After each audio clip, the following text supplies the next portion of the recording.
I started teaching in 1993, and I was elected to KNUT in the year 2001, union elections of that time, on 7th of April, and I was basically identified by teachers because of my exemplary work in school. Of course, my subjects used to top in the entire Bomet district, and my out-of-class activities were also extremely exemplary as a drama and a music teacher. And indeed, I was the chair of Rift Valley Drama Association for a long time. And it's out of that exemplary work that teachers approached me. I wasn't so keen in looking at any other role. I wasn't even thinking of joining trade union politics. But one afternoon, teachers came to my schoolhouse. I was workaholic, and I would only leave the school once in a month for my salaries. The rest of the days, I used to spend my time with my students and in school activities. The teachers approached me one morning, one afternoon, and suggested that I should consider contesting the seat of executive secretary in the branch so that I could reverse the trend of poor standards of education and depoliticize the KNUT office in Bomet. And I was teaching at Tenwek High School, and it was not ordinary for a secondary school teacher to be identified to man a branch office at that time. But the teachers did it. When I asked teachers what I would do to clinch the seat, because I didn't have money, I was not connected to political groups, because I was not involved in political activism with the political individuals. And so I didn't have money, and I was not connected. And I knew I was dealing with individuals who were connected to KNUT systems. And I asked them, what would I do with the KNUT money machine? They said, yes, it's not about money. It's about us giving you the votes. Go around, talk to the teachers, and be there on the voting day, and we shall vote you. I asked them, I didn't have any means of transport, because I didn't have a car, I didn't have a motorbike. And in my first campaign, I started with a bicycle. Some teachers offered a sport bike for me. And of course, I would ride the bike, and sometimes I put it on top of a matatu to the next destination. Then I ride the bike. And I traversed the country, the county in that by-election in 1999. Later on, some good friends volunteered and provided a motorbike. And I traveled around using a motorbike, talking to teachers devotedly. Though I lost in that by-election, but I lost very narrowly because of state funding of one of the candidates by the Nyayo government at that time. Of course, I was classified as someone who would not promote the interest of KNUT government at that time. And so I was blacklisted, and all political groups teamed up and marshaled resources. I lost very narrowly in that by-election. But teachers still encouraged me, even those who did not vote for me. In fact, they came and told me, no, don't lose heart. In 2 years, we'll put you in this office, and you'll not spend any money. And of course, indeed, true to their words, in 2001, it was the first election to be conducted in the country. Despite state funding, where the security intelligence was set to manage the campaigns of my opponent, and the district commissioners' vehicles were released and financed to manage the campaigns of my opponent, teachers came in their numbers and voted me. At least I won with a decisive majority in 2001. I didn't know that I would serve beyond the branch. My mission was to serve at the branch, as had been requested by teachers, and to reverse the trend of education in Bomet, which I did. Indeed, I did my best to depoliticize programs of education in Bomet, and to date, Bomet as a branch is running one of the most organized education programs. But in 2 months after April 2001, I was elected to the National Executive Council, and that election is what changed my life in the union.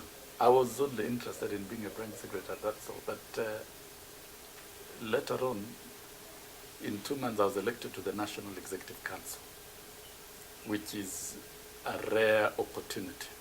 And to serve at the National Executive Council, which is the supreme decision-making organ, I was exposed to the policy decision-making of the union. And therefore, I've grown in the union leadership while mastering and understanding the operations of the union at the national level. That was the best opportunity for me to understand and learn many things. And in 2007, upon retirement of Joseph Chirchir, and in our unwritten rules of succession, that is a slot for Rift Valley, I contested with quite a number of other friends the vacant position of the second vice national chairman. And during the Golden Jubilee celebrations on the 6th of December 2007, I was elected unopposed. My candidates, my colleagues stepped down in my favor, looking at the mood of the delegates and teachers at that time. And I was elected unopposed. And I've risen through the ranks from the second vice, first vice, to the national chairman. And then last year again, I was asked by teachers to consider shifting my services to the office of the Secretary General. That, in brief, is the journey I have traveled. I didn't know I would rise to be the Secretary General. And I used to attend general meetings as a member, and I used to admire Ambrose Ade Adongo in our general meetings. And of course, I admired the activities of the union. I was so committed to the activities of the union. But little did I know that one day it would be a responsibility in my hands. Now it is, and I must carry it. I'm the 6th substantively elected Secretary General of KNUT, and I admire the contributions of all my predecessors. They did their best at their time, and that is what inspires me more to do it at my time. Stephen Joseph Kioni had the onerous task of establishing the union. And if there is any man who did a lot for the union to be what it is Kioni. First of all, to establish the union, to establish the head office, to institute training programs for capacity building for the leadership, to commence the first strike in 1962. And you know that was during the colonial time, and indeed very successful, including the fight for the rights for maternity leave for teachers. That was Kioni's work. And in 1965, he led another nationwide strike to force government to establish the Teacher Service Commission. Though it wasn't successful, they were arrested. And so this business of being arrested It's not a new thing. It was there with Kion, and in '66 he led another strike, and that is how Teacher Service Commission was born. TSC was born because of Kion's efforts, and after 1967, teachers in Kenya established strong cooperative movements. And in fact, when you look across in the entire Africa, the Kenyan teachers have the best cooperative movements. Tanzanian teachers are trying to establish now, after many years. And you know, Tanzania attained independence ahead of us.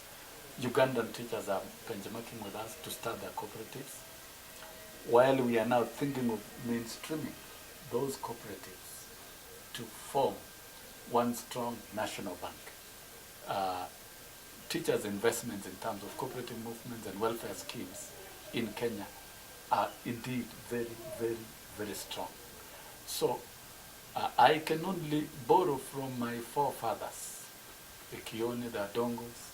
Of course, Adongo had the longest period to lead the union from 1971, and he engaged in a lot of activities, a lot of fights towards the end of his term in life.